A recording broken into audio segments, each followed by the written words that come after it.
다음은요. 내 삶에 영향을 주는 경제 브리핑, 경제 이야기 다뤄보도록 하겠습니다.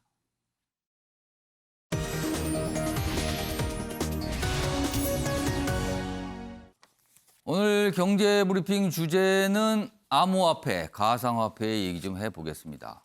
한 열흘 정도 됐을까요? 굉장히 출렁거리면서 아주 가격이 많이 빠지고 있습니다.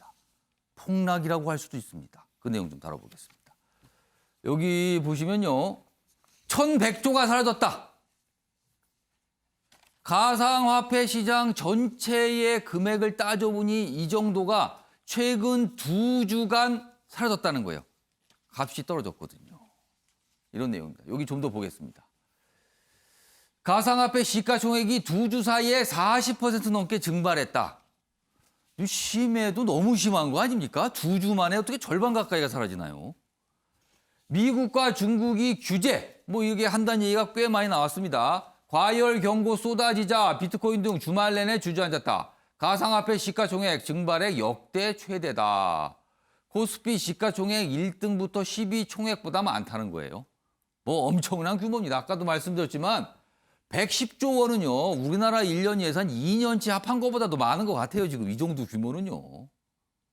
1,100조, 내가 110조라고 잘못 얘기했는데요. 1,100조 규모입니다. 2년치 예산을 합한 금액에 버금가는 겁니다. 지금요. 자, 그런데요. 앞으로 그럼 어떻게 될 것인가 전망이 좀 있습니다. 이 정도는 늘 있는 일이다. 아니다. 이거 버블 붕괴 전조다. 의견이 분분합니다. 그리고 이 가운데 일부 김치코인은 급등하는 기현상. 김치코인, 우리나라에 상장돼 있는데요. 이른바 알트코인, 잡코인이라고도 부릅니다. 그런 코인 종류인데 급등하는 기현상도 있었다고 합니다. 기사 하나 더 보겠습니다. 시총 2,100억 원인 김치코인. 근데 알고 보니까 그 코인을 만드는 어떤 실체가 있는데 자본금이 800원. 이거 잘못 쓴 거 아닙니까? 800원이요? 800만 원 아니면 8천만 원 아닌가요? 800원이 있답니다. 800원짜리가. 자본금. 페이퍼 컴퍼니가 만들었다. 물론 자본금이 꼭 얼마여야 된다 이건 아닌데요. 자본금 800원인데 시가총액이 2천억이 넘는다. 이거 뭔가 좀 같이 안 맞죠, 지금요. 여기 보시면요. 국내 회사들이 싱가포르 등등의 해외 법인 만들고 가상화폐를 발행하고 있답니다. 외국에서 발행된 코인 문제가 생겨도 국내 모회사의 법적 책임 못 묻고 해외 법인 소송 내도 보상이 힘들다. 지금 폭락하고 있잖아요, 지금. 이런 모습이랍니다. 자, 그러면 여기서요. 정치권에서도 이 코인 얘기를 좀 요새 많이 하고 있거든요. 이와 관련된 영상을 한 가지 준비했는데요. 들어보겠습니다. 우리 이준석 최고 코인에서 얼마 벌었습니까? 진짜 궁금합니다. 그거 한번 답해 주십시오. 예, 제가 코인으로 얼마 벌었는지는 사실 여러 가지 억측이 많은데 절대 그렇게 많지 않습니다. 예, 제가 그때 방송 나와서 선거를 몇 번 치를 수 있을 정도로 얘기했는데요. 선거 치르는 비용에 대해서 관점이 다 달라서 그렇습니다.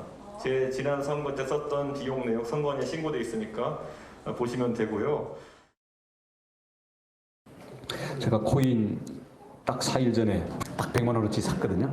내가 좀 같이 좀 체험을 하는 이런 거를 실제로 공개를 해서 내 앞으로 좀 발언권도 좀 갖자. 발언권이라는 건 코인러들에 대한 발언권이 아니라 정부에 대한 발언권을 좀 가지려고 그렇게 했는데. 앞서서 이준석 전 의원은 코인 투자를 좀 벌었다고 그랬어요. 원희룡 지사께서는 한 100만 원 정도 해봤는데 이루셨다고 얘기를 했습니다. 한 40% 순식간 날아가 버렸다. 이런 얘기까지 좀 있었습니다. 그러니까 좀 코인 투자가 굉장히 여러 가지 가격이 급등락하니까 위험할 수도 있고 이렇게 하는 걸 설명해 주는 것 같아요. 다음은요. 만평 좀 알아보겠습니다. 여기 보시면 대책 없이 바라보다.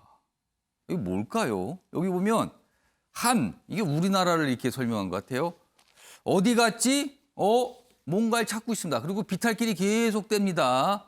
여기 꼭지점이 됐죠? 넘어가요. 비탈길 넘어간 건 암호화폐, 가상화폐인데요. 여기는 지금 미국과 중국으로 묘사된 어떤 이 캐릭터가 암호화폐를 호되게 혼내고 있는 모습이죠. 그러니까 미국과 중국은 지금 규제에 나섰는데 우리는 규제는커녕 따라가기도 벅차다. 그리고 이 언덕까지 보이는 거는 이게 암호화폐 가격을 상징하는 것 같습니다. 지금 이런 모습이랍니다. 자, 윤기찬 변호사. 자, 이 가상화폐, 암호화폐를 놓고 정부가 이제 나서야 되냐 말아야 되냐 이거 참 그동안 논란인데 우리나라 아직 뭔가 매듭이 안 져지고 있는데요. 자, 최소한 이 가상화폐 상장에 대한 관리 또는 자금 흐름에 대한 관리 뭐 이 정도는 해야 되는 거 아니냐 이런 얘기가 나오는데 윤기찬 변호사는 어떻게 생각하십니까? 지금 자금 흐름에 대한 관리는 하고 있어요. 특정 금융정보 보고법이라고 있어서 예. 자금 세탁을 막고 협박에 의한 공중 자금 조달 행위를 막는 요 정도는 하고 있단 말이죠. 예. 근데 이제 주로 손해 보는 유형이 뭐냐면 이게 이제 기업 공개 유사하게 가상 화폐 공개라는 게 있어요. 그러니까 가상 화폐를 거래소가 아니고 사고 팔 수 있도록 대중한테 파는 거죠. 예. 이런 게 이제 ICO라 해서 가상화폐 공개고 그다음에 이제 가상화폐 거래소를 통해서 예. 상장되면 대중이 이제 사고 파는 이런 두 개 구조가 있는데 실제로 대한민국에서는 가상화폐 공개는 막고 있어요. 이거 법이 있는 것이 아니고 행정 조치로 막고 있단 말이죠. 그러다 보니까 아까 말씀하신 대로 800원짜리 페이퍼 컴퍼니를 해외에 차려놓고 거기서 발행하는 걸로 하는 거죠. 거래는 한국에서 되고 있습니다. 그러니까 발행 회사는 해외에 있고 개발사는 또 한국에 있습니다. 법적 책임은 발행사가 지는 거기 때문에 기업 공개를 한국에서 한다 하더라도 법적 책임을 지우기는 어렵다는 것이죠. 근데 이 기업 공개가 어려운 것이 공개 기준이 없어요. 그러니까 자기들 마음대로인 것이고 또 하나는 심사하는 규정도 없고 또는 그마저도 음성적이에요. 여기서 다단계가 이제 판치게 되는 것이죠. 다다 코인을 갖다가 뭐 이걸 사게 되면 몇 배로 불려주겠다 이런 불법적인 다단계 유형으로 빠지기도 하고 그다음에 이제 거래소를 통한 거래인데 여기에 상장의 기준이 사실상 조금 강화되긴 했습니다. 외부의 어떤 인원에 의해서 감사를 받긴 하는데 예. 어쨌든 심지어는 가상화폐 거래소가 상장 피를 받아요. 상장을 해주게 되면 조그만 가상화폐 거래소는 뭐 얼마, 큰 가상화폐 거래소는 뭐 50억 원 이렇게 돈을 받고 상장을 해준단 말이죠. 그러면 이것이 가상화폐 거래소의 이익의 한 유형이 되기 때문에 과연 공정한 또는 이게 투명한 상장 절차를 진행할 수 있겠느냐. 예. 그러니까 상장됐다 상폐되게 되면 사실은 거기에 투자했던 분들이 많은 손해를 보는 겁니다. 피해를 보는 거잖아요. 그거는. 예, 저도 조금 투자를 해봤는데 예. 원희룡 지사처럼 이 경험상 해봤어요. 예. 등락폭이 상당합니다. 그러니까 가상화폐 거래소에서 이 투명한 코인이 등락폭이 있는 건 어쩔 수 없다 하더라도 심지어는 어느 순간에 이게 상폐돼요.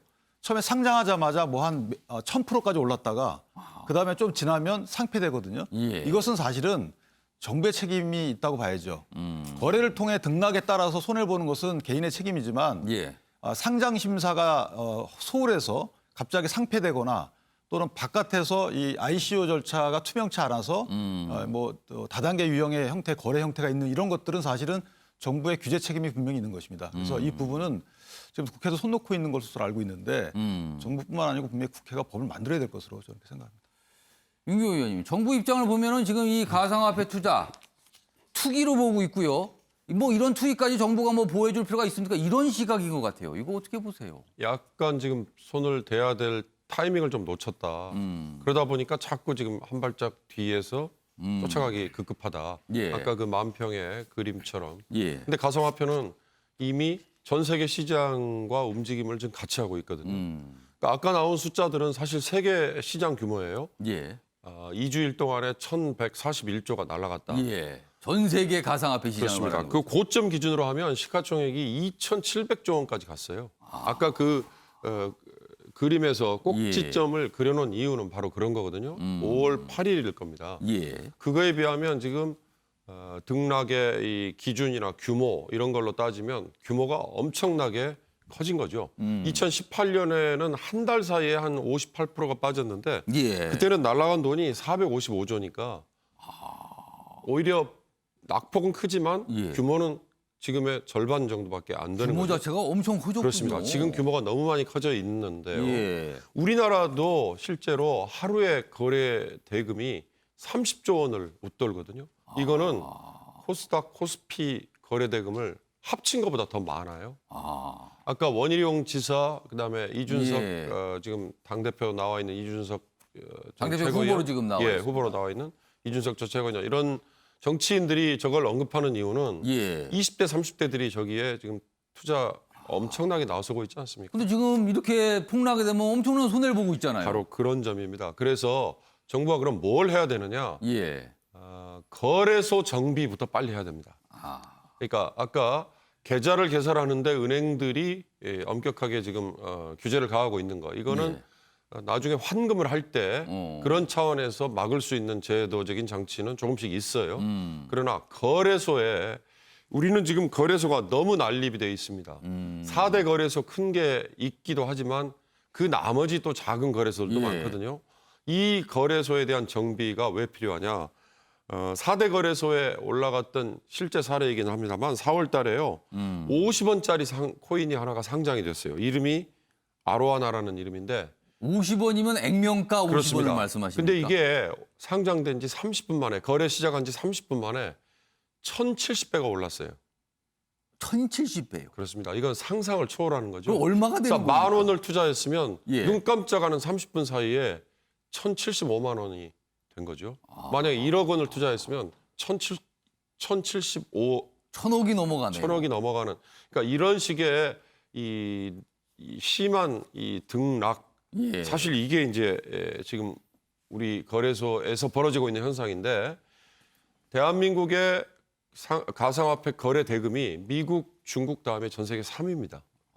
그러니까 우리는 지금 그만큼 뜨겁게 달아올라 있고 심각하다는 거죠. 이렇게 낙폭이 더 커지면 아마 민심 정말 흉흉해지고 그때 가서는 정부는 뭐 하고 있었느냐라는 얘기를 할 거예요.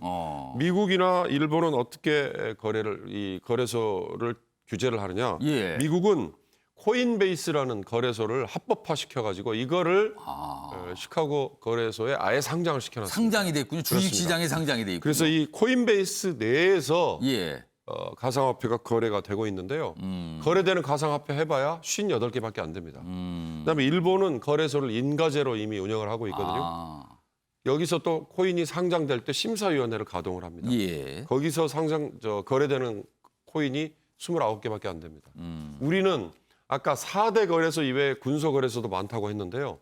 4대 거래소만 기준으로 해도 560개의 코인이 지금 거래되고 있습니다. 그러다 보니까 A 거래소에서 상장 폐지된 코인이 예. 전혀 엉뚱한 저 D 거래소, E 거래소에 그러겠네요. 다시 상장이 되는. 그러나 그거를 정부가 막고 있지 않고 그 투자자들은 그거 모르고 그냥 투자했다가 낭패를 보는. 예. 그래서 거래소 정비부터 우리는 빨리 해야 된다. 예. 이걸 제가 강조하고 싶습니다.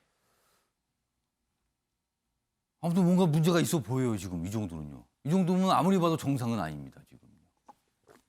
계속 기사도 나오고 정치권도 지금 뭐 법 얘기도 하고 있거든요. 아마 조만간 무슨 어떤 움직임이 있지 않을까 싶습니다.